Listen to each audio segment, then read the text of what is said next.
yang akan berjuang untuk semua rakyat. Saya minta Deddy Mulyadi dan Dhani Wiranata agar segera dibantu, didukung supaya bisa membantu saya di pusat, bisa membantu saya di Jakarta untuk kita bela rakyat Indonesia. Terima kasih. Terima kasih Pak, salam buat Bapak, sehat selalu. Tetap semangat untuk Kanjeng Prabowo. Terima kasih. Prabowo Subianto unggul. Terima kasih. Terima kasih. Terima kasih. Terima kasih Pak. Terima kasih. Terima kasih. Ya. Salam hormat. Ya, terima kasih. Tokoh Jawa Barat, ya Pak Deddy Mulyadi. Kenal nggak Pak Deddy? Sangat dekat, sangat erat, selalu dekat sama rakyat, selalu jadi pelayan rakyat, pembela rakyat, selalu di tengah. Luar biasa ya guys, ternyata Bapak Presiden Prabowo sangat memerlukan Kang KDM sekarang. Karena mungkin Bapak Presiden tahu situasi keadaan sekarang di Indonesia, bahwa ide brilian, strategi-strategi dari Kang KDM itu sangat efektif apabila diterapkan untuk wilayah NKRI, jangan di Jabar saja. Wah, keren banget ya. Yang hadir, terima kasih emak-emak yang hadir semuanya.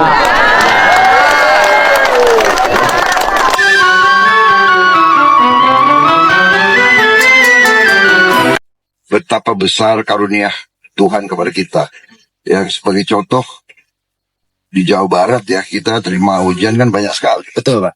Saya pernah dikasih tahu, satu malam hujan di Bogor sama dengan 1 tahun hujan di Australia.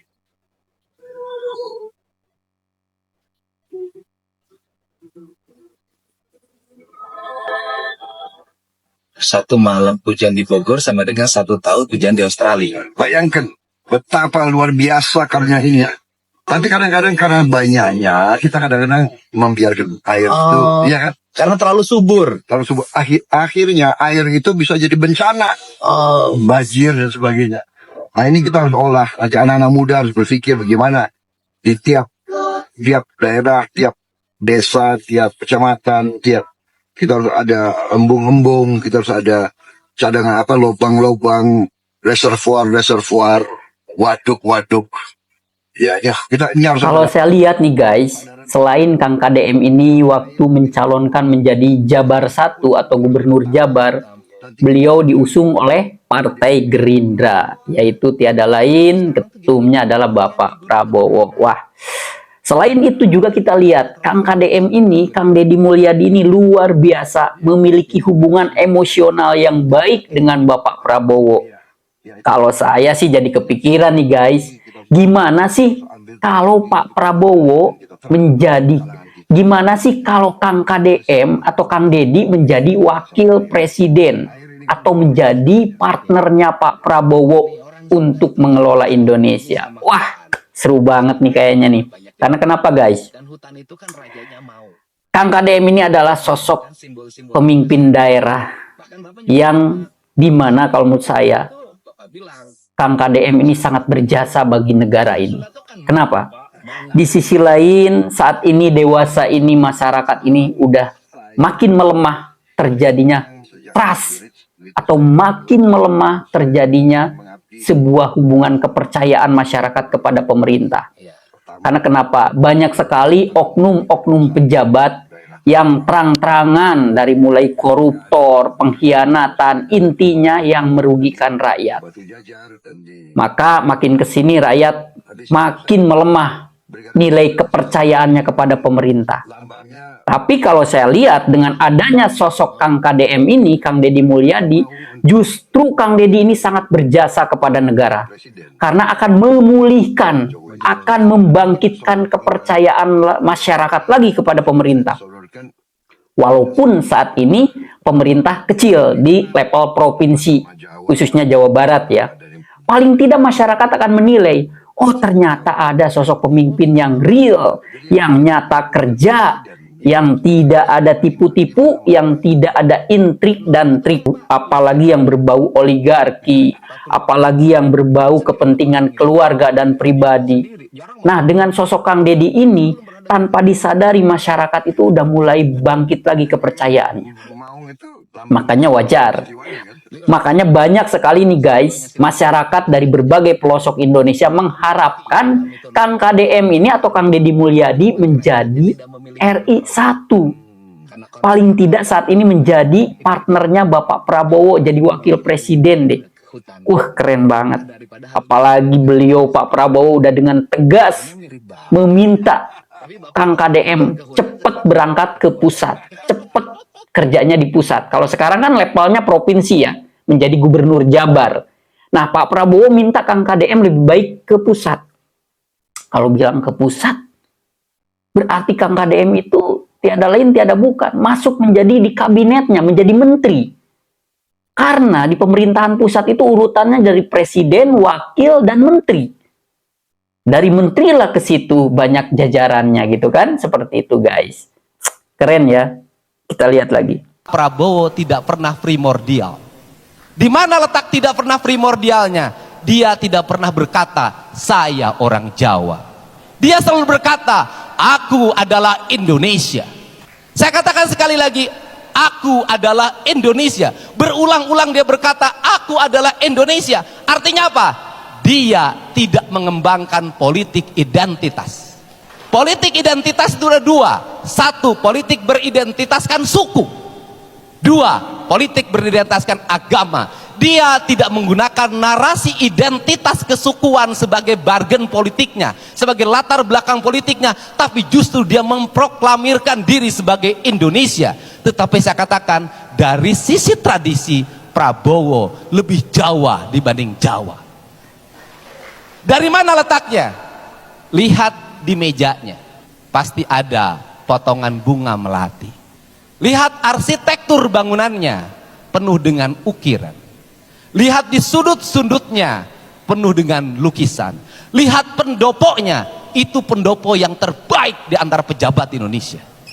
Dia lebih mengamalkan Jawa daripada dia berkata-kata Jawa.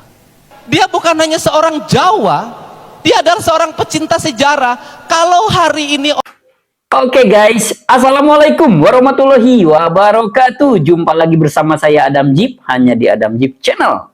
Ingat guys, ingat speak up, ingat podcast Adam Jeep. Nah, YouTubeholik semua, dimanapun berada, semoga YouTubeholik semua, para Adam Jeep lover sehat-sehat selalu dan berkah rezekinya makin melimpah. Terima kasih YouTubeholik semua yang selalu mensupport, mendukung channel Adam Jeep. Mohon buat YouTubeholik semua, buat para Adam Jeep lovers yang ingin mensupport channel Adam Jeep, silakan melalui super chat, super thank, super sticker, ataupun gabung di komunitas Adam Jeep. Karena bakal ada konten-konten yang tidak ada di platform lain, di channel lain, hanya ada di channel Adam Jeep.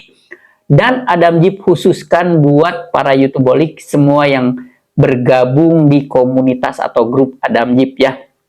Oke, YouTubeholik semua, kali ini kita akan membahas masih di seputaran Kang KDM atau Kang Deddy Mulyadi. Cek suna nama Bapak Aing, iya wah.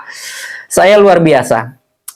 Saya sekali lagi berstatement bahwa Kang Deddy ini sangat tidak cocok menjadi pemimpin di level provinsi. Karena kenapa? Kapasitas, kapabilitas, track record, experience Kang Deddy ini hanya cocok untuk menduduki RI 1 atau minimalnya RI 2. Wakil ataupun menjadi presiden. Saya perhatikan dan mungkin masyarakat Indonesia memperhatikan bahwa di Indonesia ini perlu sosok pemimpin seperti Kang Deddy Mulyadi. Yang jelas nyata kerjanya, jelas memikirkan rakyat, jelas memikirkan nasib perkembangan masyarakat, terutama wilayah tersebut saat ini yang diolah adalah Jabar ya. Jadi jelas Kang KDM ini sangat memikirkan gimana Jabar ini bangkit, makin hebat, makin maju di berbagai sektor. Maupun kesejahteraan, kerukunan, kedamaian masyarakat Jabar itu menjadi prioritas. Makanya banyak orang bilang Kang KDM ini adalah gubernur konten. Jelas, Wajib. Jangankan gubernur, presiden aja wajib punya konten. Karena kenapa? Konten adalah realisasi kerja nyata dari sebuah wacana, program, gagasan, rencana di kepemimpinannya tersebut. Itulah namanya konten. Isi. Harus ada isi. Semua itu harus ada isi. Kita jangan hanya berbicara hanya kerangka, wacana, ide, gagasan. Enggak. Itu hanya cangkang. Tapi isi yang perlu. Nah, Kang Deddy saat ini mau dibilang itu packagingnya berbentuk sebuah konten kreator, mau di-share di media sosial. Itulah konten dari sebuah program, wacana, rencana kerja dari kepemimpinan Kang Deddy Mulyadi di Jawa Barat. Jelas ya, wajib jadi konten, wajib jadi konten kreator, wajib. Halal dibanding jadi koruptor. Nah, jelas Kang Deddy Mulyadi udah nyata mengeluarkan dana pribadinya untuk kepentingan umat atau masyarakat Jawa Barat. Oke, YouTubeolik semua, semoga Bapak Prabowo berkenan menarik Kang KDM di pemerintahan inti pusat, apa menjadi menteri atau menjadi wakil dan sebagainya. Keren banget ya. Sehat-sehat selalu Kang KDM. Saya Adam Jip sebagai warga Jabar mendukung Kang KDM, Kang Deddy Mulyadi menjadi orang nomor 1 agar kenapa? Agar bangsa ini, rakyat ini semakin baik di berbagai sektor. Perekonomian, kerukunan, antar umat beragama rukun, tidak ada perselisihan, tidak ada saling sentil, nyinggung, hujat-menghujat, ataupun bentrok. Kita rukun, damai, sejahtera, dan sentosa. Nah, YouTubeolik semua, kita lanjut berbicara barak militer. Ini adalah terobosan terbaru dan perdana di Indonesia menurut saya. Karena kenapa? Jelas saat ini Indonesia sangat krisis mental, moral, atau pembangunan karakter untuk menjadikan sumber daya manusia lebih baik lagi. Lihat, kita nggak munafik, tawuran di mana-mana. Gangster anak sekolah di mana-mana. Dengan lari di tengah jalan, naik motor, bawa parang, bawa samurai. Aduh, udah rusak bangsa ini kalau dibiarkan. Tapi dengan rencana, ide, gagasan brilian Kang KDM, maka akan meminimalisir, di-pressure, ditekan hingga ke titik nol, kalau perlu minus, tentang yang namanya kriminal dan berbau kejahatan. Yuk kita lihat dulu cuplikannya. Menurut Kak Seto bagaimana ini? Sangat luar Wajahnya biasa. ada wajah pelanggaran HAM nggak kira-kira?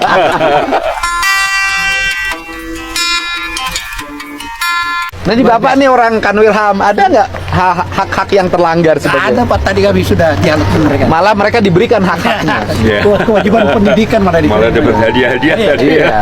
Kan karena problemnya Iya. ini kan sekarang ini satu guru kalah sama murid, Iya, iya.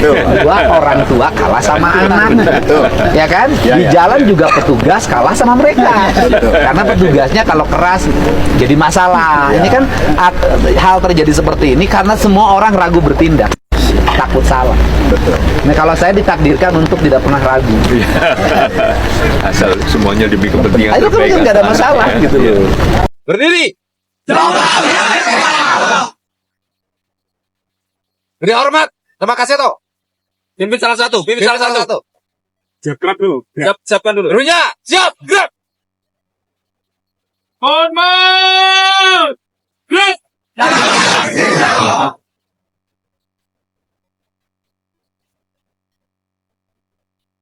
Jaga! Gerak! Perlihatkan siapa kalian?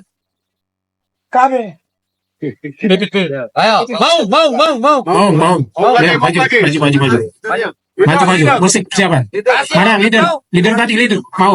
Cepat. Ya, hormat mau sama Kak Seto. 1, 2, 3. Siliwangi. Terima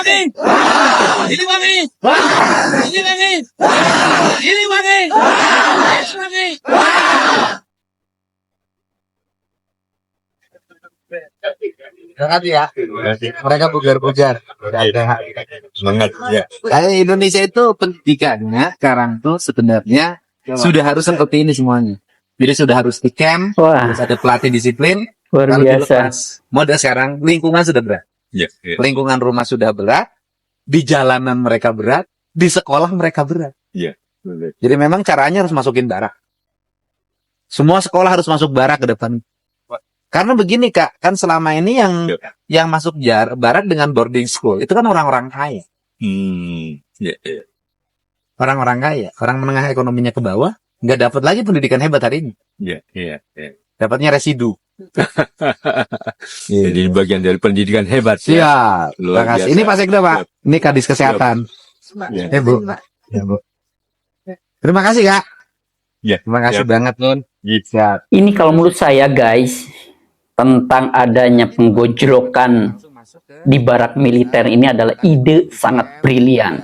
Solusi terakhir untuk pembentukan, pencetakan sumber daya manusia yang diawali mereka itu mau mengarah ke negatif alias anak-anak yang bermasalah, digojlok di barak militer ini akan mencetak, mengupgrade menjadi sebuah bibit-bibit sumber daya manusia yang unggul, yang berkualitas buat bangsa NKRI ini. Keren. Setuju, Pak.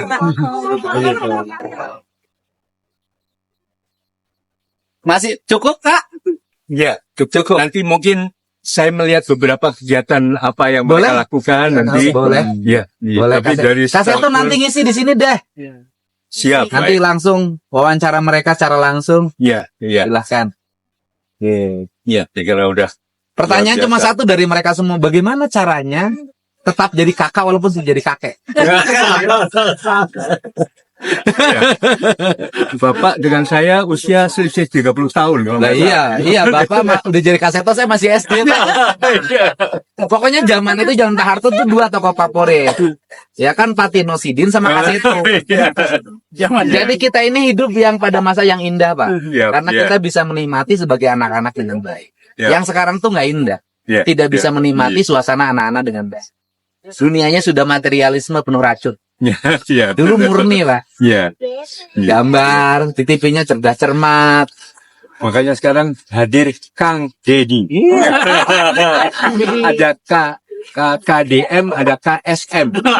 Kak Seto Mulyadi, Kang Dedi Mulyadi. Oke, YouTubeolik semua. Wow, saya kalau udah membahas tentang Kang Dedi Mulyadi saya semangat.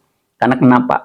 Saya bangga Indonesia memiliki seorang pemimpin seperti Kang Dedi Mulyadi ya. Saya berbicara realistis, saya berbicara fakta, berbicara data yang nyata. Saya bukan berbicara rumor ya kan, seperti itu. Kalau kita berbicara barak militer ini kalau kita lihat zaman dulu adalah sebuah tempat tinggalnya para militer, ya kan, para tentara. Kalau dulu sifatnya itu knockdown, bongkar pasang, di mana para tentara, para militer tinggal di situ, para komandan ataupun staf medis. Identik kalau dulu kalau kita ada sebuah agresi militer, pasti itu ada barak militer, ibarat kata semacam markas sementara. Tapi sekarang guys, barak militer itu ada juga yang bangunannya sudah permanen ya. Mau itu di wilayah Kodim, Kodam, dan sebagainya, ataupun di Mabes seperti itu. Wow. Nah, di barak militer ini adalah tempat menggojlok saat ini oleh Kang Dedi anak-anak remaja atau anak-anak didik yang masih sekolah yang bermasalah. Jelas dampaknya itu sangat positif dan efektif kalau menurut saya.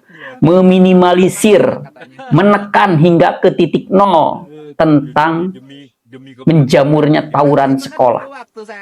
Bayangkan udah berapa puluh nyawa anak sekolah menjadi korban gara-gara tawuran. Hampir di seluruh Indonesia. Dengan adanya strategi Kang Dedi Mulyadi seperti ini, anak-anak bermasalah ditarik ke barak militer, maka di situ akan digojlok, akan dibentuk dari mulai karakter, disekolahkan kepribadiannya, hingga menjadi mereka itu calon-calon generasi bangsa, sumber daya manusia yang berkualitas, SDM yang unggul. Wow. Membentuk karakter, membentuk pribadi, dan terutama menjadi pusat rehabilitasi mental dan kepribadian anak yang bermasalah. Termasuk anak-anak yang Yaitu tadi dampak dari broken home, dampak dari lingkungan yang tidak bagus. Dengan adanya digojlok di barak militer, saya sangat setuju sekali. Dan ini ide brilian dari seorang Kang Deddy Mulyadi. Keren. Banyak sekali anak-anak yang tadinya ugal-ugalan, beringas, sok gaya preman, padahal dia masih statusnya siswa sekolah.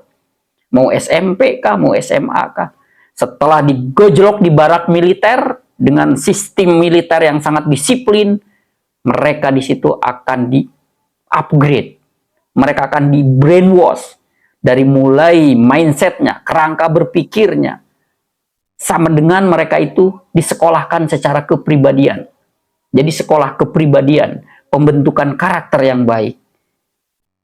Hingga menjadikan bibit-bibit generasi bangsa menjadi sumber daya manusia yang unggul, berkualitas. Wah, pokoknya saya susah diungkapkan kata-kata ya. Kang Deddy ini, yaitu tadi, seorang pemimpin percontohan. Kalau menurut saya pribadi, jangankan gubernur, presiden juga harus mencontoh seperti ini. Karena kenapa? Guys, Indonesia ini masyarakat udah krisis kepercayaan kepada pemerintah.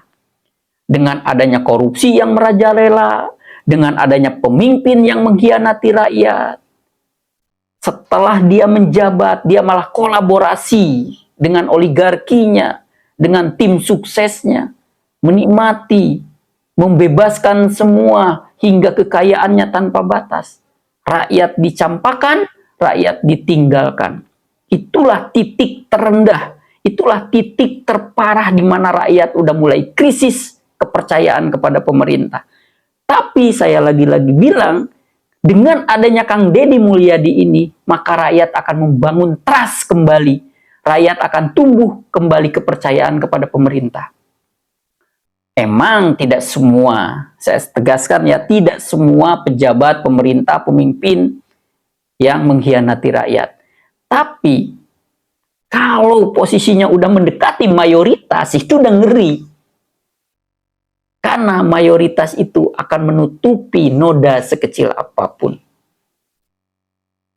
Tapi tetap, masyarakat akan menilainya melihat mayoritas. Masyarakat tidak akan melihat hal yang kecil, lihatnya yang besar. Ibarat kata ada pejabat yang jujur, tapi karena minoritas, itu tidak terlihat oleh masyarakat luas. Karena mayoritasnya banyak sekali pejabat yang itu tadi. Ngerampok duit negara, maling duit rakyat, mengkhianati rakyat, mengecewakan rakyat, menjerumuskan rakyat. Nah, dengan saya membahas ini guys, YouTubeolik semua, jelas Kang Deddy Mulyadi sangat berjasa kepada negara. Dalam hal apa? Dalam hal membangunkan kembali trust, membangunkan kembali rasa percaya masyarakat kepada pemerintah. Oh, ternyata ada nih pemerintah yang betul-betul nyata buat rakyat, yang mempedulikan rakyatnya, yang sayang sama rakyatnya, nyata. Bayangkan tadi statement Kang Deddy Mulyadi. Anak-anak yang yatim tidak memiliki orang tua ataupun anak-anak yang terlantar langsung dianggapnya menjadi anak angkatnya. Udah jelas dong dengan statementnya beliau, maka anak-anak tersebut dalam pengawasan dan pantauan dari Kang KDM. Wah. Oke, YouTubeolik semua, kita lanjut lagi nih. Tadi anak-anak yang leper remaja, ya kan? Dari mulai SMP mungkin hingga SMA. Nah, kita lihat anak-anak yang masih usia dini. Dari mulai PAUD, playgroup, hingga TKA, TKB. Anak-anak dari mulai 3 mungkin sampai ya 8, 9, 10 tahun. Sangat ketakutan. Ada rasa semacam dampak traumatik di mana dia melakukan hal-hal yang mengarah ke negatif. Kalau dulu mungkin anak-anak banyak yang membangkang sama orang tua, ya kan? Tetap bandel, tetap nakal. Tapi dengan adanya strategi Kang KDM ini ngedadak patuh, ngedadak tumut dan manut kepada orang tuanya. Inilah dampak psikologis yang positif. Jadi ada sebuah terobosan yang membuat anak itu ada dampak trauma, efek jera, ketakutan untuk melakukan hal-hal yang mengarah ke negatif. Kita lihat langsung. Apa yang anak-anakku Tuh. gak mau mandi? Nih, nggak mau mandi. Siapa Enggak, kamu kadang bilang, Noy nggak mau makan. Iya, tapi baru gini nggak mau tidur juga. Semua dia, Pak. Ayo, siapa yang nggak mau ke sekolah? Nih juga nih, Pak. Tiap pagi susah bangunin. Iya, ini semua dia. Wah, Tuh. Kalau sampai melawan orang tua, Ini juga suka kadang. nggak patuh, pengen jajan terus, susah tidur, susah bangun, susah mandi, susah makan, Semua dia, Pak. malas ke sekolah. Awas loh, Pak Gubernur datang nanti ke rumahnya ngejemput. Jemput aja, Pak. Ancol. Oh, mau dijemput? Mau nggak? Mau nurut sama ibu dan bapaknya? Mau nurut nggak? Tuh. Jangan terus ditangkap nanti sama Pak Gubernur. luar biasa.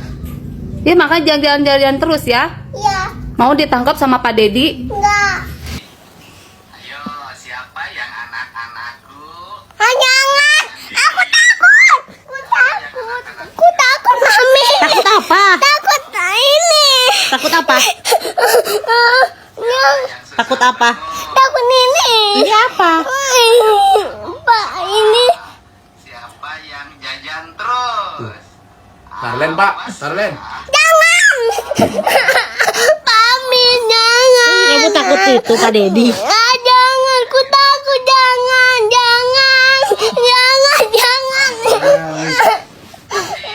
Susah makan, malas ke sekolah.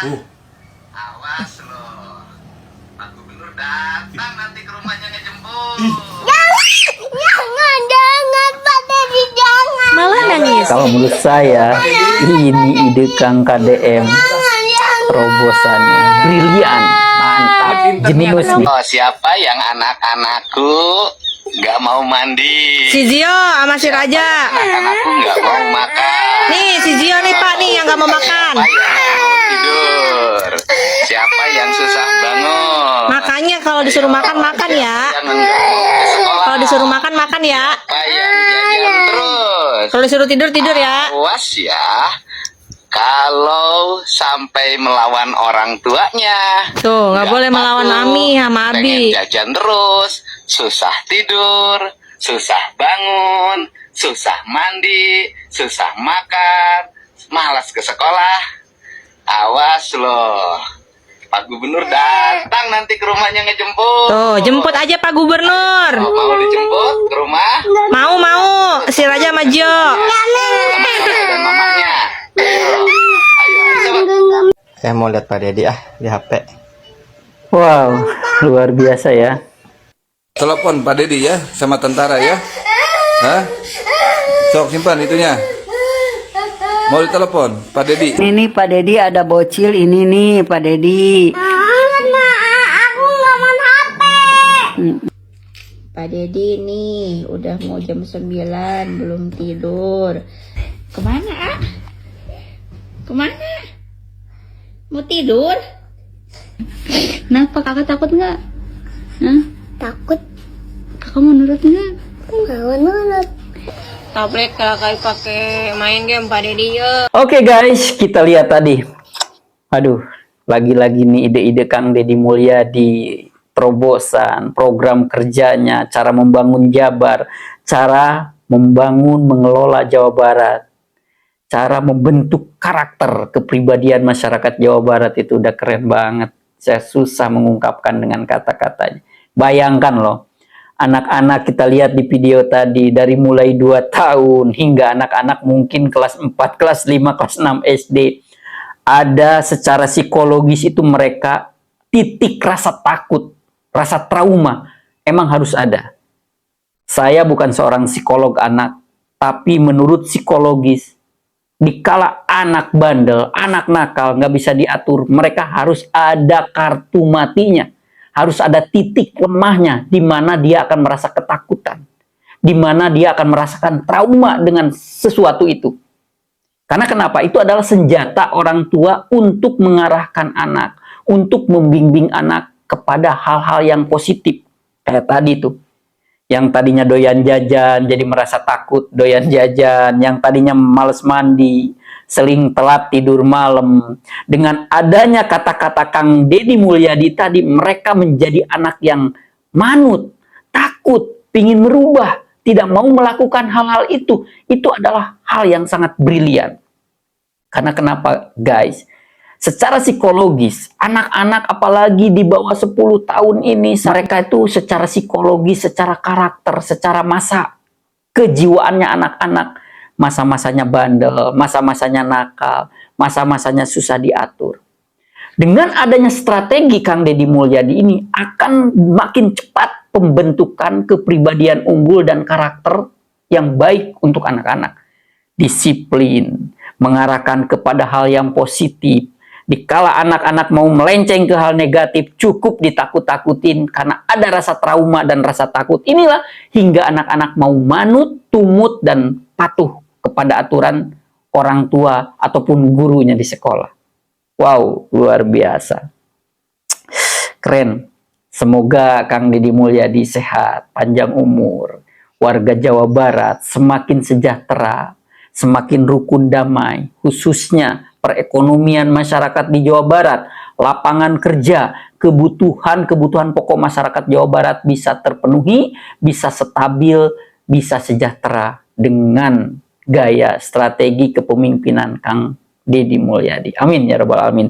Oke guys, itu tadi konten terbaru dari Adam Jeep. Mohon dukungannya, mohon maaf apabila ada salah-salah kata karena Adam Jeep hanya orang biasa yang sangat sekali banyak kekurangan. Mohon maaf, saya tidak ada menggurui. Ini hanya menurut pendapat, pandangan saya pribadi. Dan insya Allah konten-konten Adam Jeep bermanfaat khususnya bagi saya pribadi, umumnya buat YouTube holics dan para Adam Jeep lovers dimanapun berada.